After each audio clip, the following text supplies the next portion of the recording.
আমরা পারতেছি না, আমরা শিক্ষা দিয়ে আমাদের জীবন অচল হয়ে যাচ্ছে, এখানে আমাদের জীবনের অস্তিত্ব থাকতেছে না। রাস্তার মাঝখানে এগুলো কি ভাই? হ্যাঁ ভাই, এটা কোনো কথা ভাই? আমরা এখানে যাতায়াত করতে পারবো না, এটা কোনো কথা হইলো ভাই? কেন রাস্তা আটকাই কেন ভাই? আমাদের ইউটার্ন নিতে দেন।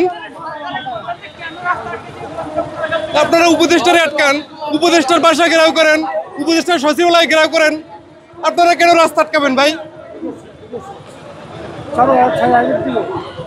ভাই এটা কোনো কথা হলো না ভাই, আপনার রাস্তাটা ছাড়েন ভাই।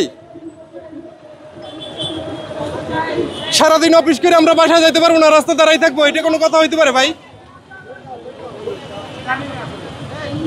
আশ্চর্য ব্যাপার ভাই, কিছু বলার নাই আসলে। আপনারা স্টুডেন্ট না আপনারা মানুষের কষ্ট দিতেছেন, এটা আসলে কি করার আছে এখানে বলেন?